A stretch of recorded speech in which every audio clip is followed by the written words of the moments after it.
اگر ایسا پتلا دوپٹہ پہنے کہ بال کی کالی اور سیاہی نظر آئے تو یہ حرام ہے. جو دوپٹے ہی نہیں اوڑھتی ان کا انجام کیا ہو؟ جو عورتیں دوپٹے ہی نہیں اوڑھتی ان کا انجام کیا ہوگا؟ اور جن کے گھر کی عورتیں نہیں دوپٹے اوڑھتی اور مرد اس کو دوپٹہ اوڑھنے کے لیے نہیں کہتے، سالن میں نمک زیادہ ہو تو مارتے ہیں، سالن میں نمک زیادہ ہو تو گالیاں دیتے ہیں، سالن میں نمک زیادہ ہو تو طلاق کی دھمکی دیتے ہیں، بعض بدبخت تو طلاق تک دے دیتے ہیں.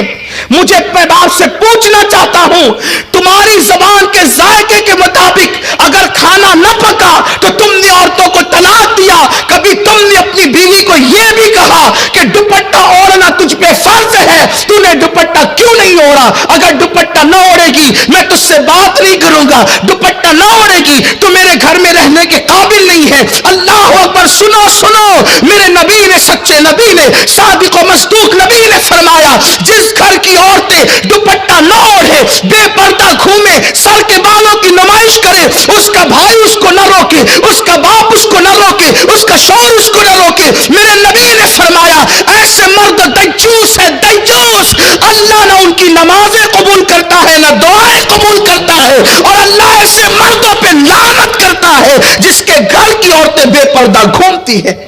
مجھے بتاؤ جن مردوں پہ قدرت لعنت کرے، جن مردوں پہ قدرت لعنت، وہ عزت کے ساتھ رہ سکیں گے؟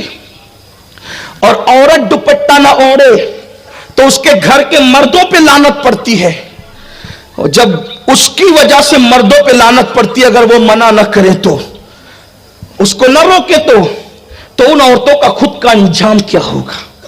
ان عورتوں کا خود کا انجام کیا ہوگا؟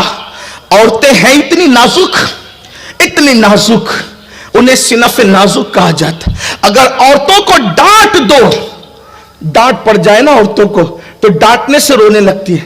میں سوچتا ہوں میری بہنیں کتنی کمزور ہے، کتنی نادان ہے. شوہر اور بھائی کی ڈانٹ پہ جو رو، باپ کی ڈانٹ پہ جو رو دے، جب فرشتوں کے چابک ان کے جسم پہ پڑیں گے جہنم کی آگ کے بنے ہوئے، اس وقت ان کا انجام کیا ہوگا؟ جو ڈانٹ نہ سن سکے اور رو دے، جب فرشتے ان پہ چابک برسائیں گے بے پردگی کی بنیاد پہ، ہونٹوں پہ لالی لگانے کی بنیاد پہ، پتلے پتلے باریک لباس پہننے کی بنیاد پہ، مردوں سے فون پہ لمبی لمبی باتیں کر کے، زنا کی باتیں کر کے، ناجائز حرام باتیں کر کے بھاگنے کا پلان کرنے کی بنیاد پہ، اس وقت ان کا انجام کیا ہوگا؟ بڑی معذرت کے ساتھ، مجھے کوئی شوق نہیں ہے ان عنوانات پہ تقریر کرنے کا، لیکن نشتر جو لگاتا ہے وہ دشمن نہیں ہوتا. قوم کا درد بے چین کرتا ہے کہ حق بول دیا جائے، ورنہ لوگ کہتے ہیں آپ ہماری بیٹیوں کے بھاگنے کا تذکرہ مائک پہ کیوں کرتے ہیں؟ میں نے کہا نادان، اگر بھاگی نہ ہوتی تو میں ذکر کیوں کرتا؟ جنہیں بھاگنے میں شرم نہیں آتی ہم ان کا تذکرہ کرنے میں شرم کیوں کریں؟ اس لیے کہ قوم کی بیٹیوں کو، میں یہ نہیں کہتا کہ ہر بیٹی بھاگتی ہے، واللہ کبھی نہیں کہتا. میں تو یہ دعویٰ کرتا ہوں پوری دنیا میں کہ آج بھی جتنی باغیرت مسلمان کی بیٹی ہے اتنی باغیرت کسی کی بیٹی ہو نہیں سکتی. لیکن سیریل دیکھ کر، فلمیں دیکھ کر، گانے سن کے، ناولیں پڑھ کے آج مسلم بیٹیوں میں بھی کچھ ایسی ناہنجار اور غلط بچیاں جنم لے چکی ہے جس نے پوری قوم کو بدنام کر رکھا ہے.